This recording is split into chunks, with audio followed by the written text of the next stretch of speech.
Hello दोस्तों, स्वागत है आप सब लोगों का मेरे इस YouTube चैनल पर। आज की इस वीडियो में मैं आपको बताने जा रहा हूँ, ये जो कपड़ा मैंने मंगाया है ट्रांसपोर्ट के थ्रू मंगाया है। और ट्रांसपोर्ट जो है वो किस टाइप से यूज करना चाहिए, क्योंकि मैं बहुत ज़्यादा परेशान हो गया था। मैं माल यहाँ से भेजता था, पार्टी तक माल पहुँचने में बहुत ज़्यादा टाइम लग रहा था। तो जैसे जैसे मैं प्रोसेस से गुजरा हूँ, उसमें मैंने कुछ चेंजेस किए हैं। हो सकता है आप लोगों को भी अच्छा लगे, तो इसलिए मुझे लगा कि इस पे टॉपिक पे एक वीडियो बना देनी चाहिए। तो मैं इसमें वीडियो में बता रहा हूँ आज के बाद मैं ट्रांसपोर्ट कैसे यूज करूंगा। यानी कि जो भाई मेरे से माल मंगाता है, वो बेंगलोर से भी था, उड़ीसा से भी था और दूसरी जगह से भी था, अलग अलग सिटी से होते हैं। तो वो हम लोगों को दिक्कत आ रही थी, यानी कम्युनिकेशन गैप। इस गैप की वजह से वो लोग मेरे से नाराज चल रहे थे, मैं उनसे नाराज चल रहा था, क्योंकि माल बीच में अटका रहता है, पेमेंट बीच में अटका रहता है। ठीक है। तो दोस्तों अभी सॉल्यूशन ये निकला है, जैसे कि मेरे यहाँ से सिटी बस जाती है, वो सीधी बस रोज डेली बस है दिल्ली। तो दिल्ली माल उतार देती है। वहां से आप लोगों को जिस लोकेशन पे भी चाहिए, वहां पे मेरा एक बंदा है। बंदा या एक्चुअली आप लोग भी यूज कर सकते हो, जो रिक्शा वाला मेरा काम करता था, माल उठा के बस में डालता था, उसी भाई से मैंने बोला। वो भाई तैयार है मेरी बस में से माल उठा के जिस कार्गो पे आप बोलेंगे उस कार्गो पे लगा देगा। यानी कि जिस ट्रांसपोर्ट पे बोलेंगे उस ट्रांसपोर्ट पे लगा देगा। उससे बोलेंगे आप ये दिल्ली से रेलवे से लगाते तो रेलवे से। तो आपसे आज के बाद मेरी सर्विस जो मिलेगी आपको बिल्कुल फास्ट मिलेगी। तो मेरी तरह आप भी बहुत सारे लोग होंगे जो ट्रांसपोर्ट की सुविधा इससे प्रॉब्लम से गुजर रहे होंगे, क्योंकि उनको भी नहीं पता कि माल कैसे पहुंचता है।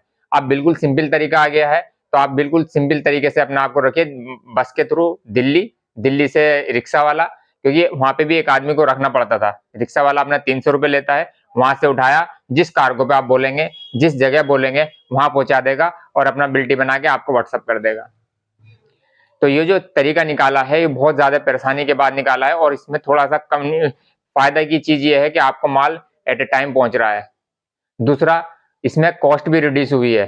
जब मैंने पहले माल डाला था तो मैंने अलग लोकेशन से डाला, दूसरी लोकेशन में पहुंचा, वहां काफी दिन तक पड़ा रहा, तो बहुत सारे इशू थे। तो दिल्ली से मुझे लगता है सभी लोगों की कनेक्टिविटी है, सभी को मालूम है दिल्ली से माल कहाँ से आता है, कौन सी लोकेशन से आता है। तो सिर्फ आपको अपनी लोकेशन बतानी है और वो बाद आदमी वहां से रिक्शे वाला उठा के आपको माल पहुंचा देगा। तो आपकी डिलीवरी में बहुत ज्यादा समय बचेगा। इसी तरीके से जो मैं माल मंगाता हूँ ये सिर्फ बसों के थ्रू आता है। मैं वहां कॉल कर देता हूँ, रिक्शा वाला वहां रहता है, वो उठा के माल बस में डाल देता है और बस से मेरे घर आ जाता है। ट्रांसपोर्टेशन कॉस्ट भी बहुत आसान हो गई। रिक्शा वाला बंधा हुआ है, 300 रुपये लेता है। उसके बाद बस वाला बिल्कुल फिक्स अमाउंट 10-50 रुपये रोल के हिसाब से लेता है और अपना माल घर पे आ जाता है सेम डे। और सेम डे के बल्कि आपको 6 घंटे के अंदर माल अपने घर पे आ जाता है। तो इस टाइप की सुविधा आप भी यूज कर सकते हैं, क्योंकि मैं तो भाई बहुत लोगों से मालूम किया था कि माल बंबई पहुंचाना है, कैसे पहुंचे। तो सब लोग अलग अलग तरीके से बता रहे थे। कोई कह रहे थे दलाल पहुंचाता है, ये पहुंचाता है, कोई किसी ने सोल्यूशन नहीं बताया। तो सामने लास्ट में जब मैंने देखा, वो काम किया, माल पार्सल वालों को दिया, पार्सल वाले ने दिल्ली पहुंचाया, दिल्ली से वो फिर दोबारा पलटी लगा, तो मैंने उसमें एक सोल्यूशन निकाल लिया है। तो इसी तरीके से आप भी कीजिए, और ऐसी इंफॉर्मेशन वीडियो के लिए जुड़े रहे मेरे चैनल के साथ साथ। Thank you so much.